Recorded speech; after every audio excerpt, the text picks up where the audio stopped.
Assalamualaikum warahmatullahi wabarakatuh. Waalaikumsalam warahmatullahi wabarakatuh.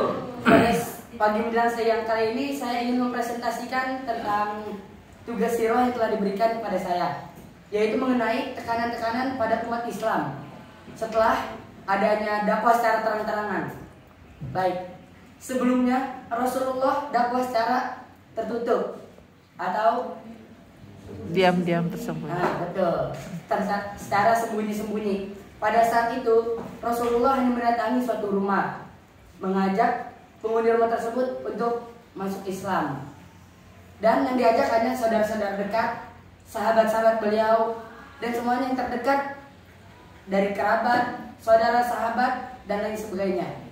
Akan tapi Rasulullah memulai dakwahnya secara terang-terangan, secara lebih besar. Dan pada saat itu tekanan-tekanan yang diberikan oleh kaum kafir Quraisy mulai berdatangan. Pada saat itu kaum kafir Quraisy membuat organisasi yang terdiri dari 25 orang. Organisasi tersebut bertujuan untuk menghadang, membunuh, dan membuat terhambatnya dakwah Rasulullah yang dipimpin oleh paman dari Rasulullah sendiri, yaitu Abu Lahab. Organisasi tersebut bertujuan untuk menghadang orang-orang Islam yang ingin berdakwah, menyampaikan ajaran Islam kepada penduduk-penduduk yang ada di Makkah pada saat itu. Dan pada saat itu juga organisasi tersebut menyiksa beberapa orang, mulai dari budak, orang-orang yang menurut mereka dekat dalam kaum kafir Quraisy. Mereka menyiksanya bertujuan untuk meninggalkan agama Islam yang telah dianut oleh orang tersebut, bahkan sampai membunuh. Banyak korban yang dibunuh oleh kaum kafir Quraisy karena orang tersebut menganut agama Islam yang telah disebar oleh Rasulullah SAW. Ada pun beberapa korbannya, yaitu dari Bilal bin Rabah. Pada saat itu Bilal adalah seorang budak dari Abu Sufyan, yang saat itu Bilal mengucapkan 2 kalimat syahadat dan diketahui oleh tuannya. Dari itu Abu Sufyan marah dan menyiksa Bilal bin Rabah dengan menaruhnya di tengah-tengah padang pasir yang sangat panas, menimpanya dengan batu-batu besar.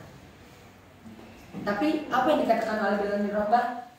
Ia masih kukuh, masih tetap dalam ajaran Islam, berkata ahad, dan ahad.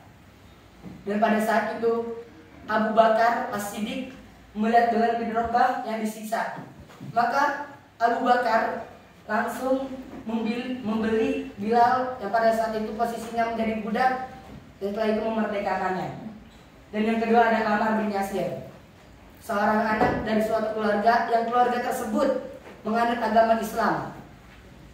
Ayahnya, ibunya, bahkan Ammar sendiri. Ayahnya disiksa oleh kaum kafir Quraisy. Kedua tangannya dan kakinya diikat ke 4 kuda dan lalu ditarik secara bersamaan hingga putus semuanya. Mati dengan wafat husnul khotimah dalam mengenaskan. Dan ibunya yang ditusuk rahimnya dengan tombak.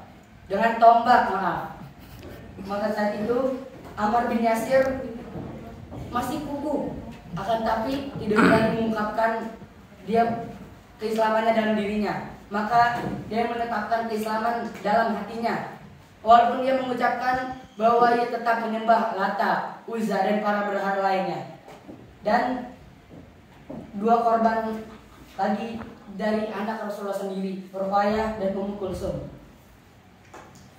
Anak Abu Lahab yang pamannya itu menikahkan Utbah dan Utaibah kepada Ruqayyah dan Ummu Kulsum, anak Rasulullah. Dan pada saat itu Abu Lahab tidak menikahi dakwah Rasulullah, sehingga ayahnya itu Abu Lahab melarang Utbah dan Utaibah menikahi. Akhirnya mereka berdua menceraikan. Dan begitulah banyaknya tekanan-tekanan yang diberikan oleh kaum kafir Quraisy kepada umat Islam pada saat itu dalam keadaan dakwah secara terang-terangan.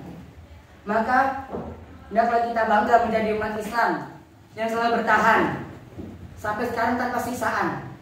Kita bertahan bahwa keislaman ini adalah hakikat yang diberikan pada kita agar kita tetap yakin bahwa Allah lah Tuhan satu-satunya. Cukup sekian yang dapat saya